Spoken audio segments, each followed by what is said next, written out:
ஒரு மனுஷனுக்கு பண ஆசை வந்து விட்டால் அவன் எந்த ஒரு எக்ஸ்ட்ரீமுக்கும் போக தயாராக இருக்கிறான். அவன் அந்த நீதி, நியாயம், நேர்மை இந்த காரியங்கள் எல்லாம் தூக்கி உரமா போட்டுட்டு குறுக்கு வழியில் ஓட ஆரம்பிப்பான், லஞ்சம் வாங்க ஆரம்பிப்பான்.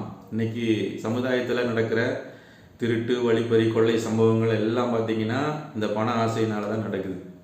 சில எக்ஸ்ட்ரீமாக போய் கொலை சம்பவங்கள் நடக்குது. அப்புறம் இந்த அரசியல்வாதிகள், பெரிய பெரிய அதிகாரிகள், மத தலைவர்கள் எல்லாருமே போய் இந்த பண ஆசையில் விழுந்து சீரழிகிறத நம்ம பார்க்குறோம். அப்போ அரசாங்கமும் ஒரு சட்டத்தை போட்டு அதுக்கு ஒரு லஞ்ச ஒழிப்புத்துறை, இடி டிபார்ட்மெண்ட் இதெல்லாம் வச்சுருந்தா கூட அதில் இருக்கிறவங்களே சிலர் லஞ்சம் வாங்கி அரெஸ்ட் ஆகிறத நம்ம பார்க்குறோம். அப்போது சட்டத்தினால இதை தடுக்க முடியல. அந்த பண ஆசை ஒரு மனிதனை வந்து தன்னுடைய அந்த மனிதத்தன்மையை விட்டு விலக்கி ஒரு மிருகத்தனமான ஒரு செயலை செய்ய வைக்கிறதுக்கு இந்த பண ஆசை ரொம்ப ரொம்ப ஒரு பெரிய காரியமாக இருக்குது. அப்போ சட்டத்தினால தடுக்க முடியல அப்படின்னா அதுக்கு நம்ம என்ன செய்ய முடியும் அப்படின்னு நம்ம பார்க்கும்போது பைபிளில் ஒரு வசனம் இருக்குது. அந்த வசனம் என்ன சொல்லுதுன்னா 1 தீமோத்தேயு 6ஆம் அதிகாரம் 10வது வசனத்தில் பண ஆசை எல்லா தீமைக்கும் வேறாக இருக்கிறது. அப்போது இந்த சமுதாயத்தில் நடக்கிற எல்லா தீமையான காரியங்களையும் நீங்கள் யோசிச்சு பாருங்கள். எல்லாத்துக்கும் அந்த ஆரிஜின் எங்கே இருக்குது அப்படின்னு பார்த்தீங்கன்னா அந்த பண ஆசையில் தான் இருக்குது. அப்போ இதுக்கு என்ன செய்யலாம் அப்படின்னு பார்க்கும்போது எபிரேயருக்கு எழுதின நிருபத்தில் 13ஆம் அதிகாரம் 5வது வசனம் இப்படியாக சொல்லுகிறது, நீங்கள் பண ஆசை இல்லாதவர்களாய் நீங்கள் நடந்து கொண்டு உங்களுக்கு இருக்கிறது போதும் என்று நீங்கள் எண்ணுங்கள்.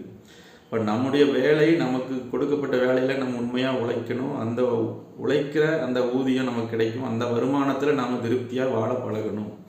இதுதான் கர்த்தர் நம்மிடத்தில் எதிர்பார்க்கிற ஒரு காரியம். ஒரு வேளை பண தேவைகள் இருந்தால் நம்முடைய உழைப்பை தான் அதிகமாக்கணுமே தவிர இப்படி குறுக்கு வழியை நாம் தேடக்கூடாது. அதுக்கு இந்த பண ஆசை ஒரு முக்கிய காரணமாக அமைஞ்சிருது. அப்போ கர்த்தர் நீதி உள்ளவர். அப்போ நம்ம அநீதியாய் நடக்கிறதன் மூலமாக, இந்த பண ஆசையின் மூலமாக நம்ம தவறான வழிகளுக்கு போகிறதை நம்ம தவிர்க்கணும். அதைத்தான் இந்த வேத வசனம் நமக்கு எடுத்து சொல்லுகிறது. கர்த்தரும் அதைத்தான் நம்ம இடத்துல விரும்புகிறார்.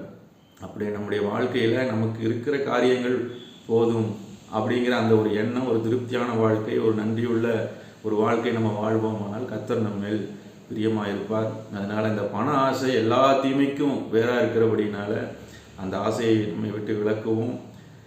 பணம் தேவை தான், பணம் வேண்டாம் என்று வேதத்தில் எங்கேயுமே இல்லை. பணம் தேவை தான். ஆனால் அதன் மேல் இருக்கிற ஆசை, மோகம், வெறி இவைகள் தான் தவிர்க்கப்பட வேண்டிய காரியங்கள். அதனால் இதை நம்ம தவிர்ப்போம். Have a good day. God bless you. மீண்டும் நாளைக்கு சந்திப்போம்.